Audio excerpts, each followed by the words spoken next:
espíritu pues quiere decir algo, ¿no? La predicación yo le titulé ¿Te falta motivación? Y desde que Selu empezó al principio, pues Jesús es nuestra motivación. Jesús. No pretendo que sea una predicación motivacional de esta de hoy en día, ¿no? Pero en las fechas en las que acaban de terminar, gloria a Dios que acaban de terminar, pues se han hecho muchos regalos, ¿verdad? Y quiero hacer como introducción un poco a la predicación, pues una consideración en cuanto a los regalos. Y es una pregunta. Cuando recibes un regalo, no sé si a alguien le pasa esto, ¿vale? Pero ¿alguien se siente en la obligación de regalar de vuelta? Te regalo porque me han regalado. Es decir, alguien le hace un regalo a mi hijo y ya está mi mujer pensando cuándo es el cumpleaños del hijo de la otra mujer para hacerle un regalo, aunque sea 6 meses después. A mí se me ha olvidado al día siguiente. Yo no... Pero así somos, ¿no? Pero sentimos una obligación de regalar de vuelta. Y normalmente la persona que hace el regalo no está pensando en recibir nada de vuelta. No está pensando, te lo está haciendo por la relación que tiene contigo, porque te quiere, pero no está haciéndolo. Su motivación para hacerte ese regalo no es recibir otro de vuelta. Yo creo que esto es como una regla social, sentimiento que hemos creado, ¿no? Que no estoy diciendo que sea malo, está bien. De hecho, trata a los demás como tú quieras ser tratado, ¿no? No es algo que sea negativo, no estoy diciendo que sea negativo. Lo que quiero centrarme es en la motivación. En la motivación que tenemos nosotros, que hemos recibido el regalo para regalar a la otra persona. ¿Por qué? Porque como se ha dicho desde el principio, de parte de Dios, ¿cuántos regalos hemos recibido? En Isaías capítulo 9, versículo 6 dice, un niño os es dado. Fijaros qué regalo. La salvación, el perdón de los pecados. Cada día hemos cantado, tu diestra nos cuida. ¿Cuántos regalos hemos recibido del Señor? ¿Y hay alguien aquí que quiera servir al Señor? ¿Hay alguien o no? No hay nadie, ¿no? Bueno. Sí, ¿no? ¿Cuál es tu motivación? Porque esto es lo que... La semana pasada yo estaba en la iglesia en Armilla, que entiendo que se suspendiera, porque allí fuimos mi familia, que estábamos todos juntos en Granada, y éramos 14. Pero en la iglesia eran 18, creo. Y nosotros éramos 14. Contando niños pequeños, ¿vale? Eran 7 niños, tampoco es que fuéramos... Pero contando los niños, nosotros éramos 14. Y en la iglesia no sé si había 18 o 20. Entonces entiendo que se suspenda, ¿no? Pero me surgió ahí este pensamiento, esta idea de cuál es mi motivación. Pensando en, estamos en año nuevo, nos hacemos propósitos al principio de año, como también hablaba Selu, el lema para este año, el propósito para este año. ¿Cuál es mi motivación para servir a Dios? Y yo me planteaba, ¿mi motivación es lo que Él ha hecho por mí o puede haber algo más? Y a raíz de ahí, pues me surgió la idea de, pues, ver lo que dice la Biblia en general acerca de las motivaciones. ¿Qué motivaciones podemos tener para servir a Dios?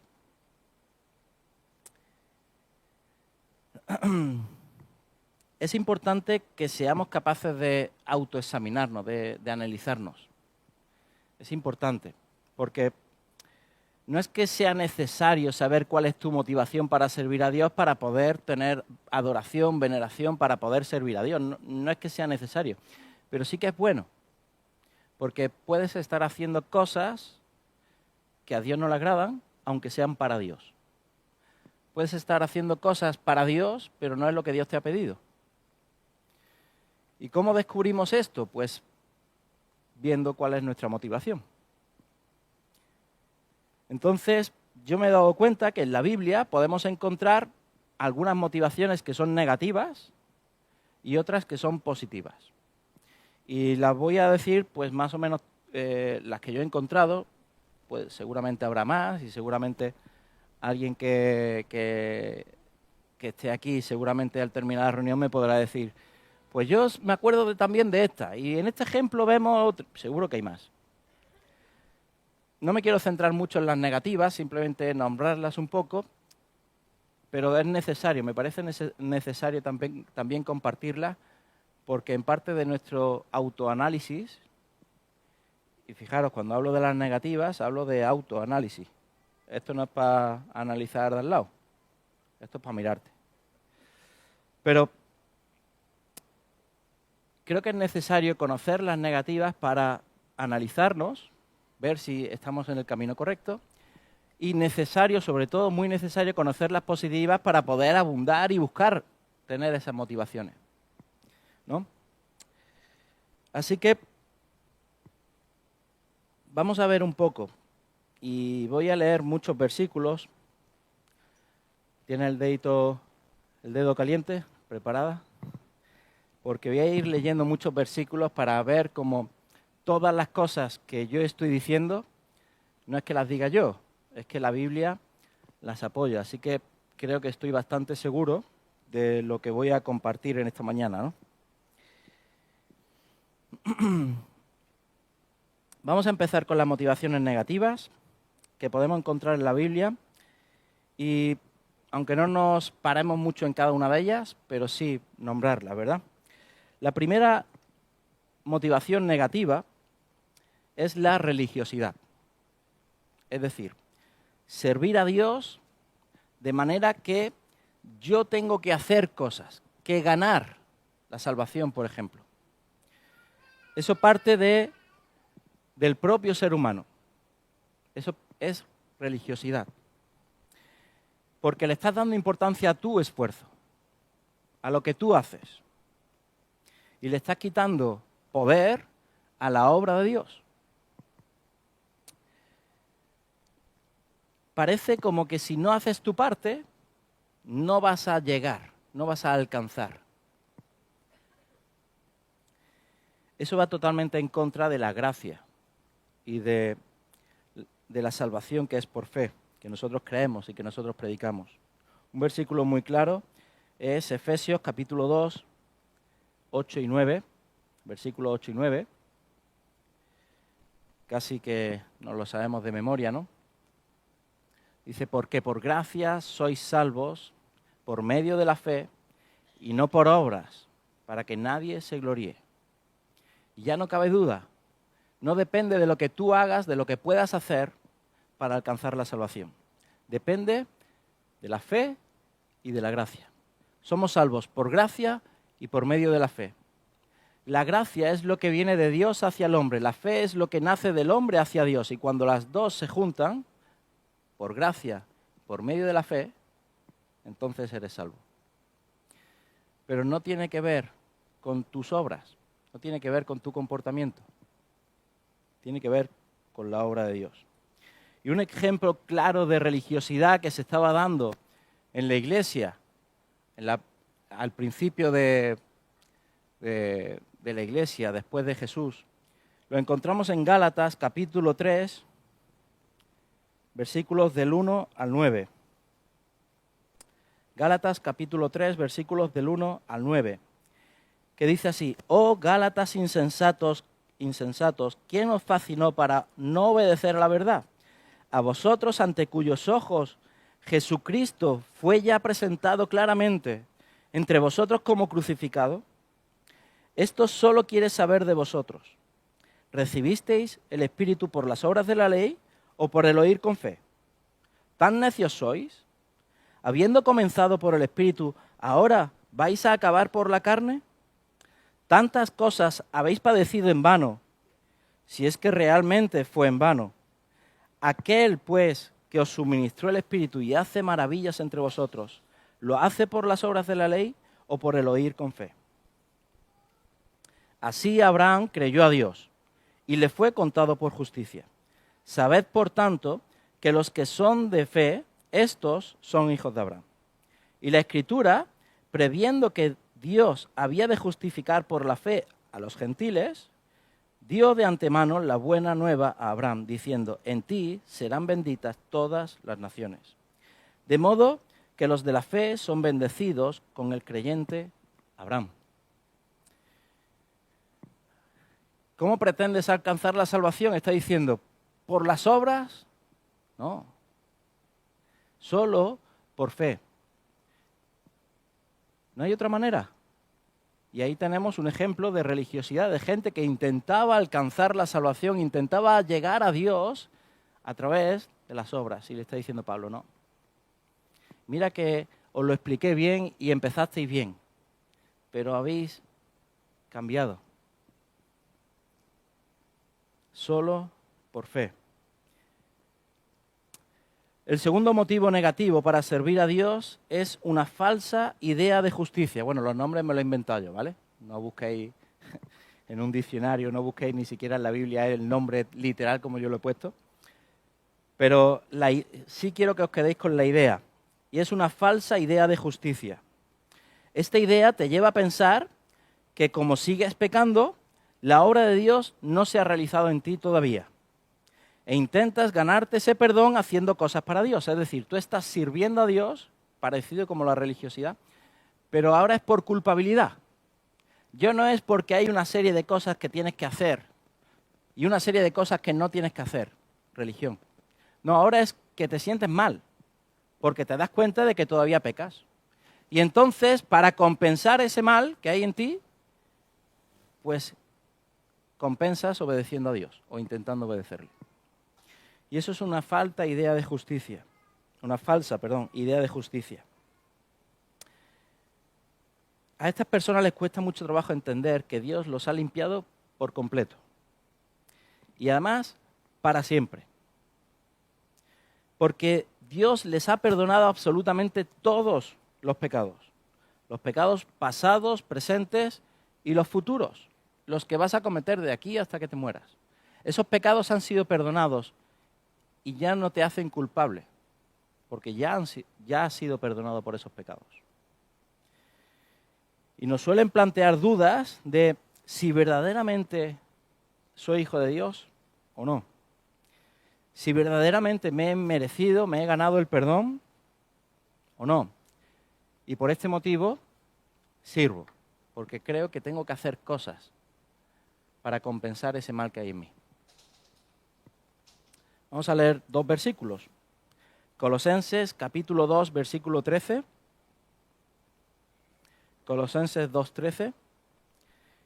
Dice, y a vosotros, estando muertos en pecados y en la incircuncisión de vuestra carne, os dio vida juntamente con Él, perdonándoos todos los pecados. Y 1 Juan 1:9. Dice, si confesamos nuestros pecados, Él es fiel y justo para perdonar nuestros pecados y limpiarnos de toda maldad. Entender que estamos hablando de justificación, estamos hablando de salvación. Y hemos sido limpiados completamente. Hemos sido hechos santos, porque hemos nacido de nuevo, con la vida que Dios nos ha dado. ¿Seguimos pecando? Sí, porque todavía está nuestra naturaleza pecaminosa, nuestra carne, el viejo hombre está en mí. Y ese hombre hay que crucificarlo. Ese es nuestro trabajo diario. Pero que ese hombre esté, que ese viejo hombre esté y que a veces asome la cabeza en mi vida, no me mancha, porque Dios me ha hecho limpio. ¿Entendéis? Porque mi nueva naturaleza no se mancha por el pecado. Porque esa es la vida de Dios y la vida de Dios no puede ser manchada. El tercer motivo deshonesto, o malo, negativo, es el egoísmo. Cuando una persona sirve a Dios con la intención de obtener algo, de obtener, por ejemplo, preeminencia, una posición, un nombre, un lugar, liderazgo, o bien con la intención de enriquecerse. Y se ve claramente estas dos cosas en la Biblia, ¿no? Hay ejemplos muy claros. Pero al final nos damos cuenta como tú eres el propio fin, tú eres la finalidad. La finalidad no es el servicio a Dios, la finalidad eres tú. Enriquecerse o obtener una posición. Por ejemplo, en el Sermón del Monte, en Mateo capítulo 6, vemos cuando habla de Jesús y la limosna o Jesús y la oración, dicen, no hagáis como estos, no hagáis como los fariseos, que dan con manos llenas. Vosotros dad en secreto, y mi Padre que ve en lo secreto te recompensará en lo público. Cuando ores, no ores en las esquinas como estos, como los hipócritas. Es decir, cuando sirvas a Dios, no busques el reconocimiento. Es lo que está diciendo. Y en Tercera de Juan, existe Tercera de Juan, ¿eh? En Tercera de Juan, el versículo 9,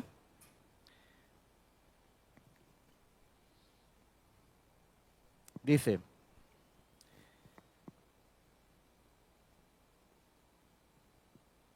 lo he copiado mal. Ah, no, está bien. Yo he escrito a la iglesia, pero Diótrefes, al cual le gusta tener el primer lugar entre ellos, no nos recibe. ¿Veis? Diótrefes, el que le gusta tener el primer lugar entre ellos, ese no nos recibe. A Juan. Ahí vemos el egoísmo. Pero vamos a ir avanzando. Ya hemos visto las 3 negativas que yo he encontrado. Vamos a ir con las positivas, porque sí que prefiero que nos centremos mucho más en los motivos que nos deben llevar para servir a Dios. Y pensar que quizá en estas positivas no es solo uno el que nos lleva, a lo mejor son varios. Y yo las he intentado marcar en un orden como creciente. Vamos a empezar abajo, pero vamos a ir subiendo poquito a poco. No sé si decir el nivel de importancia, pero sí el nivel de lo que Dios busca. Y la primera tiene que ver con el temor. Servir a Dios por el temor que tenemos a Dios. Y me refiero evidentemente al temor reverente que tenemos que tener hacia Dios y que parte, como también decía Pablo, del reconocimiento de quién es Él, como hemos empezado cantando, reconociendo quién es Él, cuál es su obra. Porque cuando tú entiendes quién es Dios, también entiendes quién eres tú. Cuando tú entiendes la posición de Dios, entiendes cuál es tu posición, y ahí está el temor. El temor reverente, el temor que no tiene que ver con miedo, el temor que te acerca a Dios porque sabes quién es tu Dios, sabes cómo te ama, sabes cuál es su obra. Y entonces eso te va a llevar a decir, vale, acepto que tú estés aquí y yo me voy a poner aquí, porque ese es mi lugar. Porque ese es el lugar donde yo debo estar. Y te voy a servir, ¿por qué? Porque sé cuál es mi lugar. Y eso me va a llevar a servirte. Segunda de Corintios, capítulo 7, versículo 1. Dice así, así que, amados, puesto que tenemos tales promesas, limpiémonos de toda contaminación de carne y de espíritu, perfeccionando la santidad en el temor de Dios. Es decir, perfeccionando la santidad, la manera de limpiarte de tus pecados, de servir a Dios correctamente, es en el temor de Dios, entendiendo quién es Él y quién eres tú. Hebreos 12:28. Dice, así que, recibiendo nosotros un reino inconmovible, recibiendo nosotros, formando parte de ese reino, porque somos coherederos juntamente con Cristo, formando parte de un reino inconmovible, que no cambia, que no se mueve, que nada lo puede vencer. Tengamos gratitud y mediante ella sirvamos a Dios agradándole con temor y reverencia. Fijaros, es agradable para Dios que su pueblo reconozca quién es Dios, que su pueblo le sirva con temor y reverencia. Es agradable. Este Dios nos debe llevar a servirle, a querer limpiarnos de pecado, porque sabemos que en su presencia solo cabe la santidad. A darnos cuenta de que la obra suya, de que la obra es suya y que yo soy su servidor. A reconocer que sin Él nosotros no somos nadie y nuestra vida no tiene propósito ni valor. Así que sirvámosle con temor. En segundo lugar, y el segundo tiene que ver con la obligación. Qué feo, ¿no? Estamos obligados a servirle. Quien sea pueblo suyo, quien sea o se considere hijo de Dios, tiene que servirle. No cabe no servir. Y eso hoy en día, decir que estamos obligados es de los delitos directamente. Cuando dices esto 2 veces públicamente y te vas a la cárcel seguro, ya te buscarán de alguna manera. Porque la libertad hoy en día es el principal bien que hay que perseverar y que proteger. La libertad mal entendida. La libertad de que cualquier persona pueda hacer lo que quiera, decidir lo que quiera, sentir lo que quiera y nadie puede coartar ni 1 milímetro tu libertad. Por eso decir que estamos obligados es justamente lo opuesto de lo que se nos dice fuera de aquí. Pero, aunque parece que esto es coartar nuestra libertad, la libertad total de acción y de decisión de la persona es negativa para el ser humano. Y muy por el contrario, el hecho de coartar tu libertad de pensamiento, de acción, para obedecer a Dios, te trae libertad, te trae verdadera libertad. Fijaros, siempre es muy conocido, y yo creo que aquí se habrá dicho alguna vez, el ejemplo del pez, ¿no? ¿Un pez en una pecera es libre? Por vuestras caras veo que no. ¿Y si yo cojo el pez y lo tiro al mar, es libre? ¿Ahora es libre el pez? El mar es una pecera, más grande, pero pecera. Tiene límites. Los límites están más lejos, sigue siendo una pecera. Pero yo que amo la libertad y que quiero que el pez sea libre, voy a coger el pez y lo saco del agua y digo, ya eres libre, venga, lo pongo aquí. Venga, vámonos a patinar. Vámonos al restaurante. ¿Eres libre? ¿Qué le pasa al pez? Muere. Porque esa libertad que yo le he querido dar al pez, que yo he querido compartir con el pez, destruye al pez. El pez es verdaderamente libre cuando está en el agua, cuando tiene límites, cuando está en el lugar para el que fue creado. Y ahí está la verdadera libertad. El ser humano de la misma manera. El ser humano cuando está en los límites que Dios ha marcado, ahí es donde tiene verdadera libertad. Ahí es donde encuentra bendición y vida eterna. Cuando el ser humano sobrepasa los límites, lo que viene es destrucción. Por lo tanto, sí, estamos obligados a servir a Dios. Porque esa es nuestra libertad. Eso es lo que nos va a dar libertad verdadera. Lucas capítulo 17, del 7 al 10.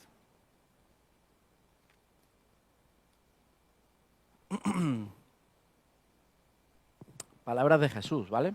No lo digo yo. ¿Quién de vosotros, teniendo un siervo que ara o apacienta el ganado, al volver él del campo, el siervo, y luego le dice, pasa, siéntate a la mesa? ¿No le dice más bien, prepárame la cena, cíñete y sírveme hasta que yo haya comido y bebido? Y después de esto, come y bebe tú. ¿Acaso el Señor da gracias al siervo porque hizo lo que se le había mandado? Pienso que no.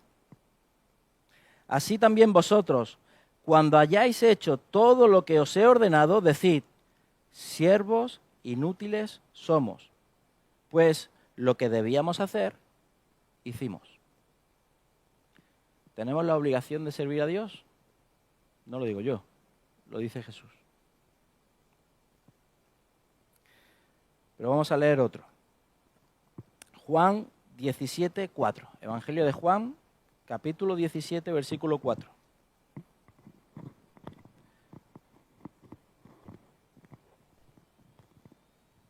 Porque el mismo ejemplo cogemos del mismo Jesús.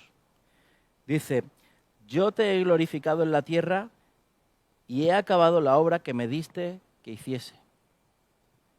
Esto mismo en Filipenses capítulo 2, versículo 5 en adelante. No estimó el ser igual a Dios como cosa que aferrarse, sino que se despojó, se hizo hombre y se humilló. ¿Y cómo se humilló? Haciéndose obediente. El mismo Jesús se hizo obediente. Y en Getsemaní dice, no se haga mi voluntad, sino la tuya. El mismo Jesús obedeció. Y era para lo que vino, para obedecer. ¿Tenía la obligación de obedecer? Pues cojamos su ejemplo. Hebreos capítulo 5, versículos del 7 al 10. Y Cristo, en los días de su carne, ofreciendo ruegos y súplicas con gran clamor y lágrimas al que le podía librar de la muerte, fue oído a causa de su temor reverente. Y aunque era hijo, por lo que padeció, aprendió la obediencia. Y habiendo sido perfeccionado, vino a ser autor de eterna salvación para todos los que le obedecen. Y fue declarado por Dios sumo sacerdote según el orden de Melquisedec. Es decir, aprendió obediencia, pero ¿qué resultado trajo la obediencia? Como él obedeció, el resultado fue la salvación para todos los que obedecen. Impresionante. La obediencia trae libertad. Libertad verdadera. Y por último, Tito 1:3. Y a su debido tiempo manifestó su palabra por medio de la predicación que me fue encomendada por mandato de Dios, nuestro Salvador. Y ahí está hablando Pablo de él.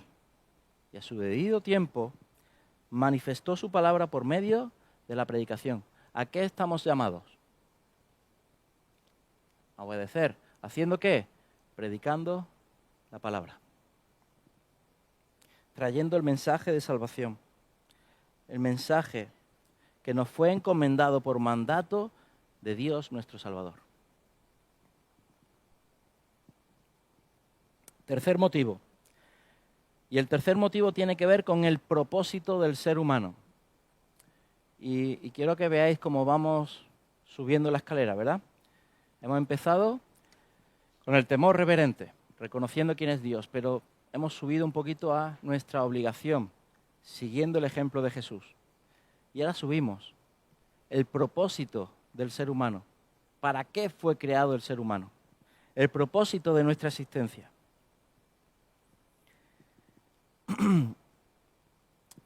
Y es que nuestro servicio a Dios es el significado eterno de nuestra propia vida. ¿Para qué fue creado el ser humano? Y en Génesis capítulo 1, versículo 26 dice y el 27 dice que el ser humano fue creado a imagen y semejanza de Dios. Es decir, el ser humano fue creado para mostrar a Dios y para relacionarse con Dios. Para mostrar a Dios, ¿qué es? Pues mostrar las características de Dios, el amor, la misericordia, la paz, la bondad. Para mostrar a Dios. ¿Por qué? Porque de esa manera nos relacionamos con Dios. Para eso fue creado el ser humano. Igual que hablábamos antes de libertad, cumplir el propósito para el que fuimos creados es lo que nos trae libertad. El propósito original de Dios cuando creó al ser humano es relacionarse íntimamente con Dios. Mientras el ser humano no cumple el propósito para el que fue creado, se encuentra en un vacío. Y su vida está vacía. Dios nos creó para que reináramos. Nos creó para vivir con nosotros, para relacionarse con nosotros. Nos creó para mostrar lo que Él es. Pero es verdad que el pecado rompió todo esto y acabó reinando Satanás, acabó la imagen que Dios había puesto en nosotros distorsionada, acabó nuestra relación con Dios cortada, y por eso Él vino a morir, para solucionar nuestro pecado, restaurar su imagen en nosotros y para que reinemos juntamente con Él. Así que vemos la trascendencia eterna que tiene el propósito de la creación del ser humano. Un propósito que empieza al principio, pero que va hacia la eternidad. Por eso entender este propósito nos hace servir a Dios. Porque lo que tú hagas hoy tiene una trascendencia eterna. Lo que tú hagas hoy afecta a toda la eternidad, porque así fuimos creados. Vamos a leer. Mateo capítulo 16, del 24 al 27. Mateo 16, del 24 al 27. Dice: entonces Jesús dijo a sus discípulos: si alguno quiere venir en pos de mí, niéguese a sí mismo, tome su cruz y sígame. Porque todo el que quiera salvar su vida la perderá. Y todo el que pierda su vida por causa de mí, la hallará. Porque ¿qué aprovechará al hombre si ganare todo el mundo y perdiere su alma? ¿O qué recompensa dará el hombre por su alma? Porque el Hijo del Hombre vendrá en la gloria de su Padre con sus ángeles y entonces pagará a cada uno conforme a sus obras. ¿Veis? Pagará, futuro, conforme a tus obras, presente. ¿Entendéis? Lo que yo haga hoy, mi servicio a Dios de hoy, tiene trascendencia eterna. Pero es que para eso fuimos creados, para relacionarnos eternamente con Dios. Para eso fuimos salvados, no por el hecho de estar en el cielo, no por el hecho de que Dios fuera bueno, sino por el hecho de que Dios quiere relacionarse contigo, por el hecho de que Dios pensó que tú eras alguien tan importante como el que merecía la pena morir por ti. Y no solo morir por ti, es que merecía la pena pasar tiempo contigo y preocuparse por tus problemas. Y estar ahí cada mañana que te levantas y abres los ojos. Dios pensó que tú merecías la pena y dijo: voy a morir. Porque lo que Dios hace tiene trascendencia eterna, pero nuestro servicio a Dios también. Seguimos leyendo. Efesios capítulo 2, del 4 al 10. Antes hemos leído el 8 y el 9. Vamos a ver el contexto. Del 4 al 10. Dice: pero Dios, que es rico en misericordia por su gran amor con que nos amó, aun estando nosotros muertos en pecados, nos dio vida juntamente con Cristo. Por gracia sois salvos. Y juntamente con Él nos resucitó. Y asimismo nos hizo sentar en los lugares celestiales con Cristo Jesús. Fijaros que todas estas cosas están en pasado. Dice, nos resucitó, nos hizo sentar, todo eso es en pasado. ¿Dónde estamos hoy? ¿Estamos muertos o estamos vivos? ¿Y dónde estamos hoy? Sentados en lugares celestiales, no lo vemos, es verdad. Pero ese es nuestro sitio. Y sigue. Para mostrar en los siglos venideros, ¿veis la eternidad? ¿Veis el futuro? Para mostrar en los siglos venideros las abundantes riquezas de su gracia, en su bondad para con nosotros en Cristo Jesús, porque por gracia sois salvos por medio de la fe, y esto no es de vosotros, pues es don de Dios, no por obras para que nadie se gloríe, porque somos hechura suya, creados en Cristo Jesús para buenas obras, las cuales Dios preparó de antemano para que anduviésemos en ellas. ¿Veis el propósito para el que el ser humano fue salvado? Para que abundemos en estas buenas obras que Dios preparó de antemano.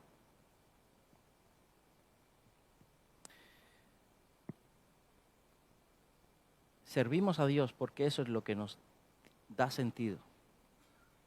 Eso es lo que cumple el propósito para el que fuimos creados. Cuarto motivo de servicio a Dios, y es el agradecimiento, que es un poco el que comentaba al principio, ¿no? Tú recibes un regalo y te sientes obligado a regalar de vuelta, ¿no? Y a veces nos pasa esto con Dios. Y para ponerlo bonito, pues agradecimiento, ¿no? Y no es malo. Al contrario, fijaros, lo he puesto en el número 4, subiendo en la escalera. ¿Por qué? Porque al reconocer todo lo que Él ha hecho, no solo en la cruz, sino lo que ha hecho en tu vida, como hemos cantado, que nos cuida con su diestra, la imagen que decía Selu después de la canción, imaginaros un padre cuidando a su niño cada día, agarrándolo, sujetándolo, sustentándolo, dándole lo que necesita. Pues esa imagen es la que tenemos que recordar. Y como agradecimiento, ¿qué sale de nosotros hacia Dios? Cuando vemos las cosas que Dios ha hecho en nuestra vida, no solo las cosas trascendentales que hemos visto antes, como es la salvación, como es la relación con Dios, como es el perdón de los pecados, como es las promesas que tienen que ver con el futuro. No solo eso, a ver lo que Dios está haciendo cada día en mi vida. ¿Qué es lo que sale de mí hacia Dios? ¿Es agradecimiento?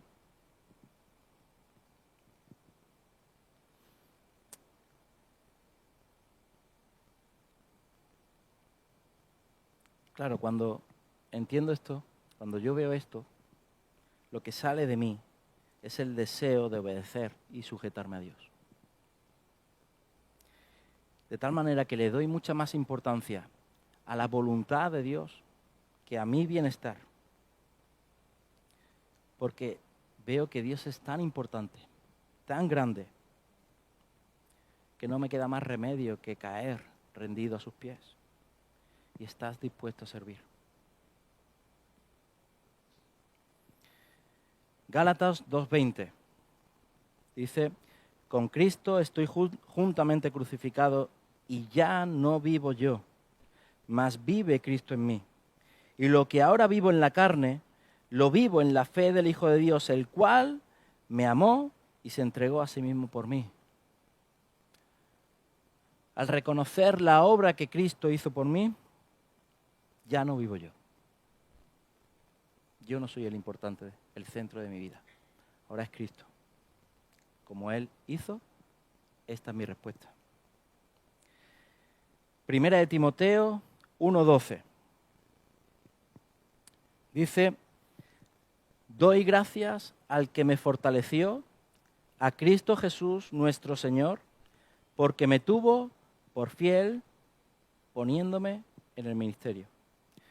Es decir, Él me ha puesto en el ministerio, me ha tenido por fiel. Fijaros lo que Dios decía de Pablo, ¿no? Me tuvo por fiel y me ha puesto a trabajar. ¿Y qué hago yo? Doy gracias. Doy gracias al que me fortaleció. Romanos 12:1 y 2. Así que, hermanos, os ruego por la misericordia de Dios que presentéis vuestros cuerpos en sacrificio vivo, santo y agradable a Dios. Qué descripción más bonita del servicio, ¿no? Presentar tu cuerpo, tu vida, en sacrificio vivo, santo y agradable a Dios, que es vuestro culto racional. No os conforméis a este siglo, sino transformaos por medio de la renovación de vuestro entendimiento.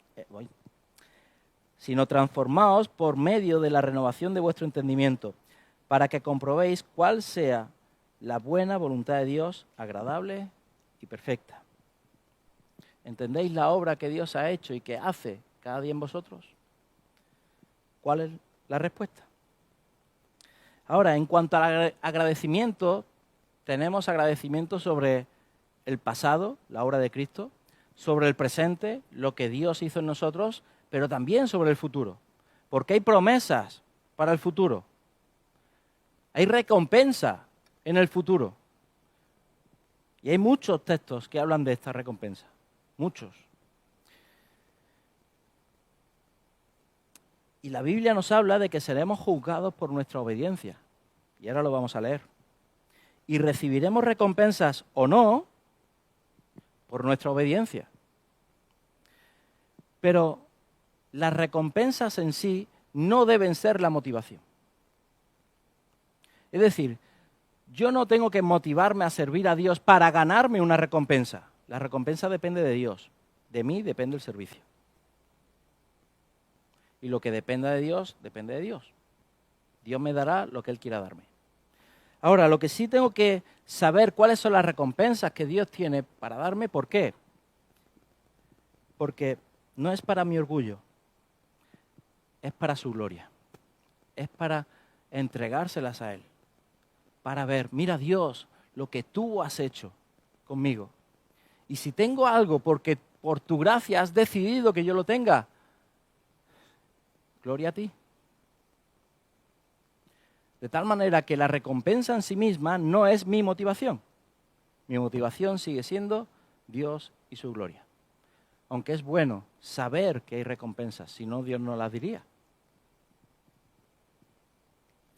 Por ejemplo, lo vemos y lo hemos visto los viernes en el estudio, en la parábola de los talentos, en las parábolas de las bodas, en la parábola de las 10 minas, como aquellos que no tenían una actitud, una motivación correcta, lo que tenían se les quitaba.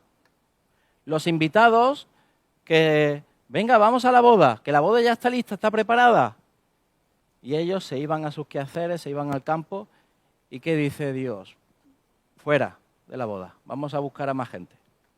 Lo que tenían se les quitaba. Lo mismo con las parábolas de los talentos y con la parábola de las minas.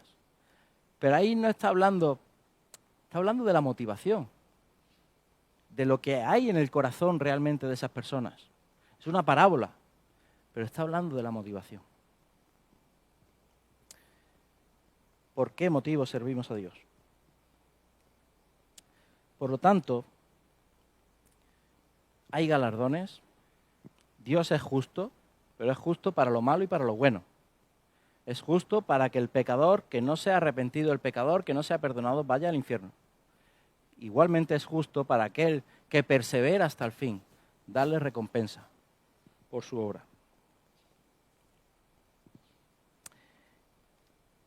Vamos a leer. Venga, 1 Corintios capítulo 3, versículos del 9 al 15.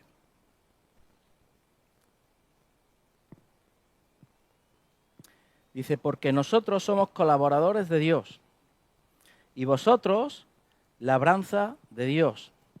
Perdón.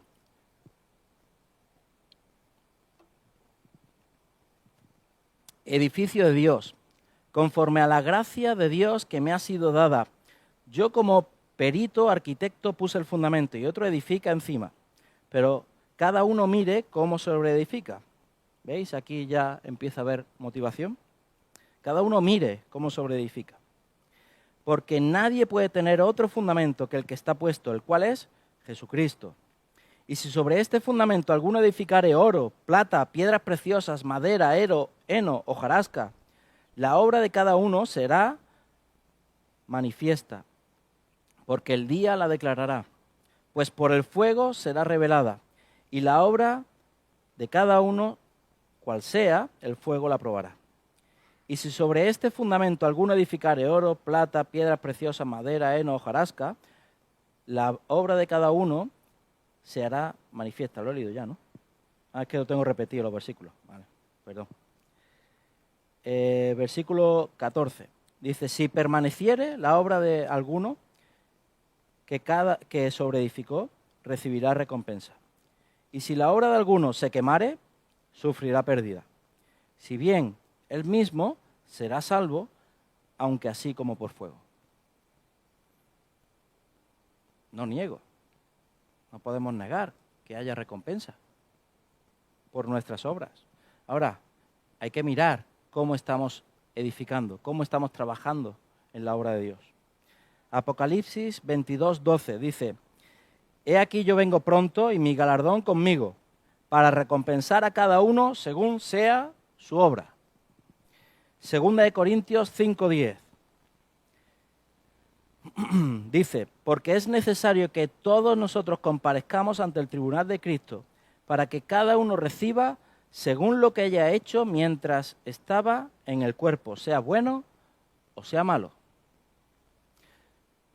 Dios va a juzgar a las personas en cuanto al pecado, salvación, no salvación, pero va a juzgar a sus hijos en cuanto a sus obras. Y habrá obras que permanecerán y obras que no permanecerán.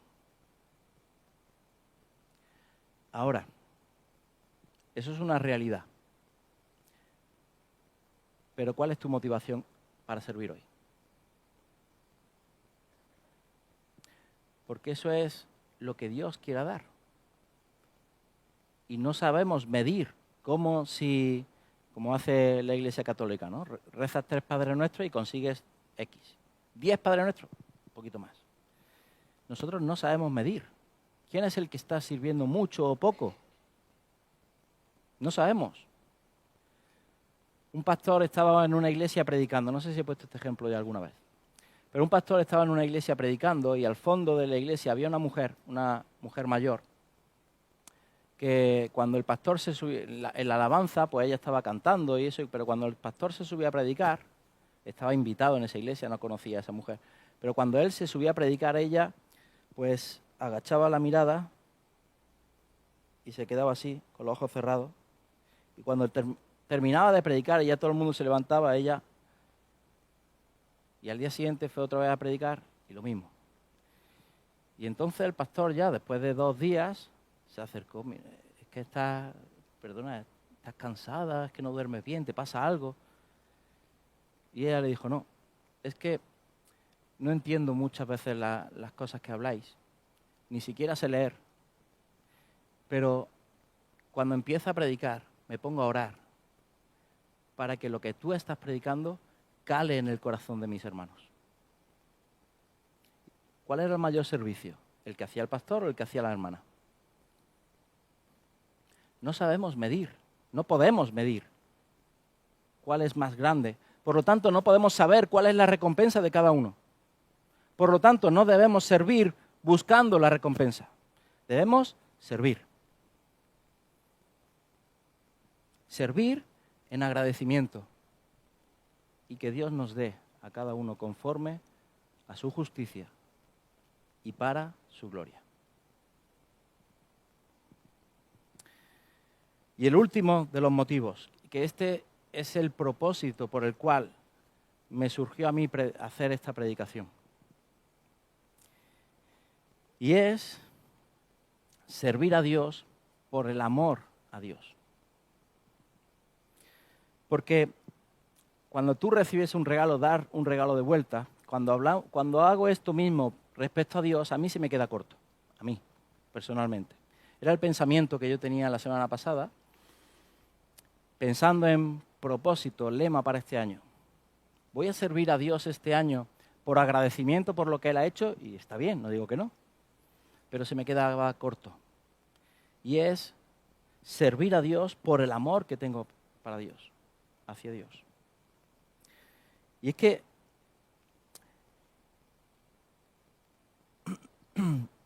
como amo a Dios, es como si Dios fuera un ser humano, yo lo que desearía sería su bienestar. Lo que desearía es que se cumplieran sus deseos, si fuera humano. Lo que desearía sería que estuviera contento, que al verme estuviera feliz, que me dijera: estás haciendo bien, como cuando un niño trae buenas notas a su casa y el padre o la madre le dice: muy bien. Y me gustaría que Dios me dijera eso, pero Dios no es humano. Pero de igual manera, mi deseo es que Dios esté contento, que esté feliz, que Dios se cumpla su propósito, su voluntad, porque lo amo tanto que lo que me debe preocupar es su voluntad y su propósito. No es solo lo que Él ha hecho por mí y entonces como agradecimiento. No, es un paso más. Es que no me importa lo que Él ha hecho hacia mí para yo poder servirle.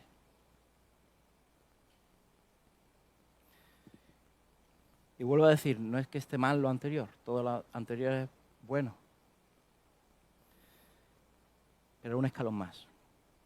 Servir a Dios porque Dios se lo merece, porque Dios es lo más importante en tu vida. Servir a Dios porque lo amas, porque quieres que Él, que su voluntad se cumpla. No porque tengo un temor reverente y reconozco quién soy, ni porque estoy obligado, ni porque es el propósito de mi existencia, ni como agradecimiento, sino por puro amor a Dios. Juan 14:21. El que tiene mis mandamientos y los guarda, ese es el que me ama. Y el que me ama será amado por mi Padre, y yo le amaré y me manifestaré a Él.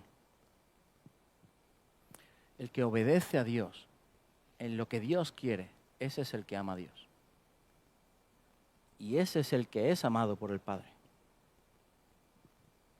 Primera de Juan 5:2. En esto conocemos que amamos a los hijos de Dios cuando amamos a Dios y guardamos sus mandamientos. Aquí vemos como la obediencia es sinónimo de amar a Dios. Sinónimo en estos versículos. Juan 12, 27 y 28. Este lo voy a leer en la versión de la América, la Biblia de la América, lo digo por si hay alguna diferencia. Ahora mi alma se ha angustiado, ¿y qué diré? Padre, sálvame de esta hora. Pero para esto ha llegado mi hora. Y el 28 dice, Padre, glorifica tu nombre. Entonces vino una voz del cielo y dijo, y le he glorificado, y de nuevo le glorificaré. Es decir, se glorifica el nombre de Dios cuando obedeces.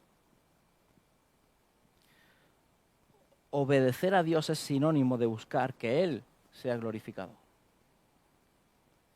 Colosenses 1:10.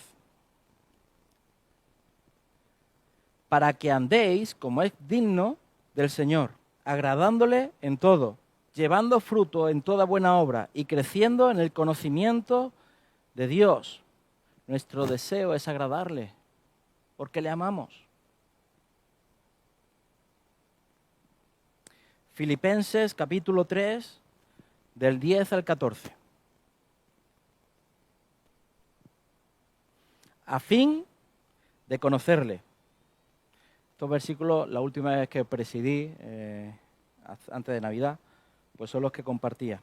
Pero dice así, a fin, la finalidad es conocerle.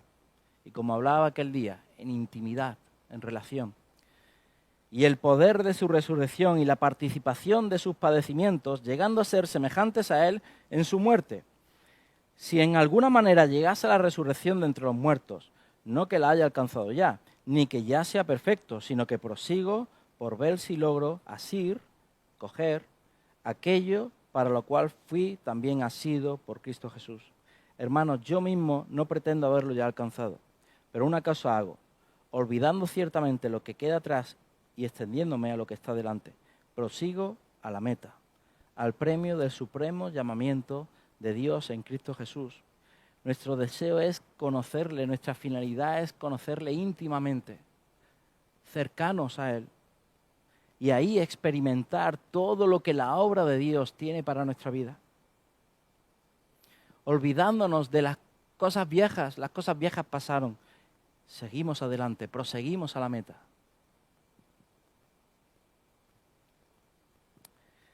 Primera de Juan, capítulo 4, versículo 11.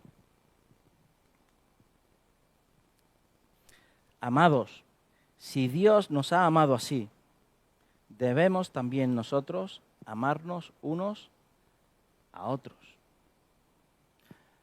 Amar a Dios significa amar lo que Dios ama. Amar a Dios es amar los unos a los otros. Es poner al otro como superior a ti. Es decir que merece la pena morir por ti, porque es lo que Dios ama.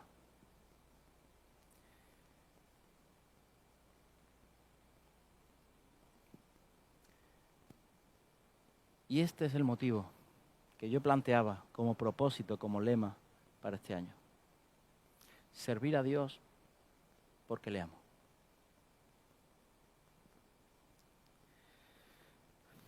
Para terminar, como conclusión, que estos puntos, estas diferentes motivaciones nos ayuden para autoevaluarnos, para ver por qué estamos aquí, para qué venimos a la iglesia, por qué oramos, por qué leemos la Biblia, por qué predicamos a otros. ¿El centro de mi motivación soy yo, como pasaba en los 3 primeros casos? ¿O el centro de mi motivación es Dios?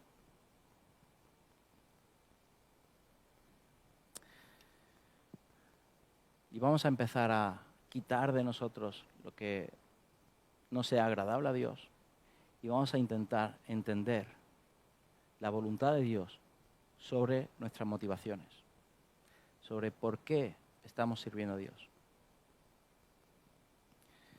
De esta manera, en agradecimiento a Dios, porque le amamos, porque sabemos quién es, porque es nuestro propósito y porque tenemos la obligación, podamos tener una motivación correcta para desear, querer cada día servirle donde podamos y como podamos. Y ser agradables a Dios en toda nuestra manera de vivir, como hemos leído en Colosenses. Ser agradable en Dios. Jeremías, capítulo 17, y con esto terminamos, versículo 10. Dice: yo, el Señor, escudriño el corazón, pruebo los pensamientos, para dar a cada uno según sus caminos, según el fruto de sus obras. Para darte según el fruto de tus obras, ¿qué hace Dios? Escudriña tu corazón y tus pensamientos. Porque no se está preocupando tanto de la obra, se está preocupando de tu motivación para llevar a cabo la obra. Amén. Que el Señor os bendiga.